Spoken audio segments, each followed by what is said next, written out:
So I suspect that some of us here this morning have been a bit distracted over the last couple of months. Between pestilence and politics and personal trials and issues, we've all been experiencing the ancient curse/blessing of may you live in interesting times.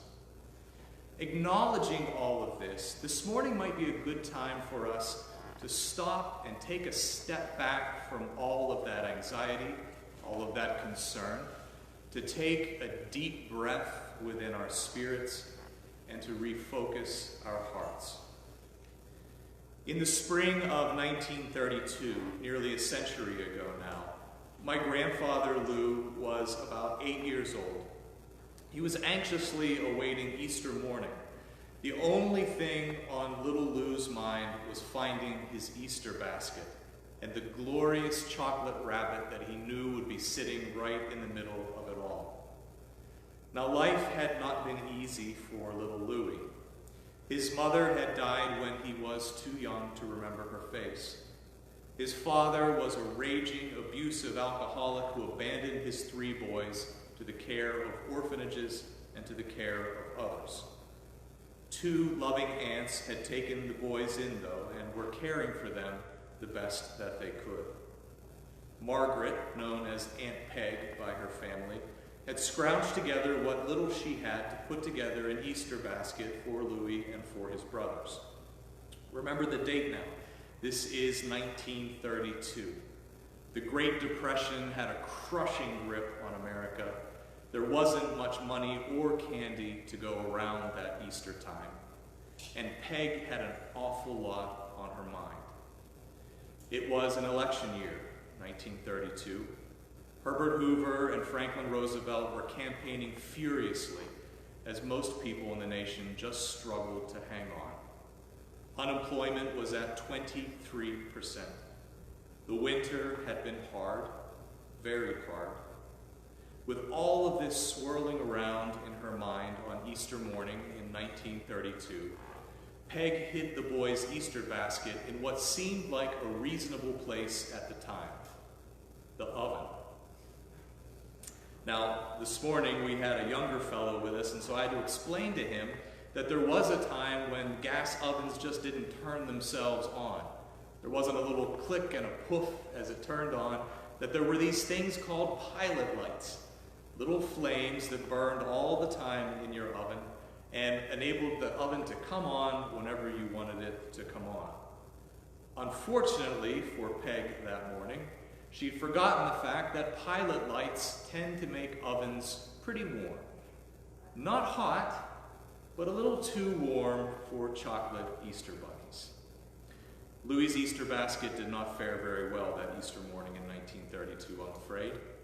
He found it and let out a yelp of despair as he saw his long-awaited chocolate Easter bunny melting into a puddle in the middle of the basket. Now, Peg tried to save the day. She put the basket on the sill of the boys' open bedroom window, hoping the cool breeze that morning would somehow save the Easter bunny, save the chocolate, solidify it into something edible, and hopefully she could salvage Easter morning. But in the midst of that, Louis and his brother Gene decided to fight over who would be the first one to get their hands on the Easter basket. So, in the midst of their Easter joy, Lou and Gene start tussling with one another, elbowing one another, throwing punches at one another, and all of a sudden the Easter basket gets knocked off the windowsill and takes an ungraceful dive into the front yard. Now, Lou and Gene spent the next minutes of their lives trying to salvage what was left of this mess. They spent the rest of Easter morning trying to pick grass out of melted chocolate as they tried to enjoy something of their Easter morning. Now, this morning, my friends, our readings are focused on getting ready to greet our Lord, about preparing for the coming of Jesus. Now, this will happen, yes, whenever we die. We're given that admonition, that caution this morning that none of us know the day or the hour when we will see our Lord face to face. Perhaps if things go a way that we may not expect, our Lord, as depicted in this window behind me, may return in glory before these bodies die, in which case that will be the day of the Lord for us. But there's also another day of the Lord, and that happens more often than we pay attention to. These are the small places and the small times where God's kingdom begins to break into our world.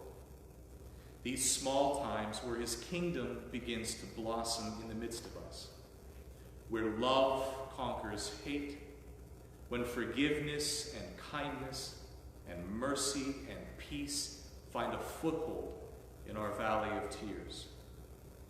Easter morning, my friends, is our enduring symbol of these moments, and it's our cause for hope, no matter what the circumstances of our lives, no matter whether it was 1932 or 2020. What was true then is just as true now. In the midst of anxiety and change and challenge, do not allow your hearts to be distracted by the noise. Don't accidentally put your Easter basket in the midst of distraction into the oven. Keep that Easter basket filled with all of the hope that it represents right in the middle of your kitchen table where it belongs, close at hand and not on an open windowsill.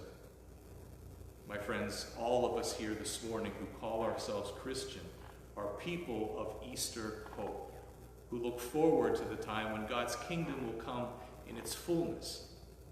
In the meantime, our task is a simple one: to keep our eyes focused on that empty tomb, to keep our eyes focused on our Lord's kingdom. And if we do that with the help of God's Spirit, then we will find our footsteps to be sure, our tears to be dried, and our hope to be undiminished.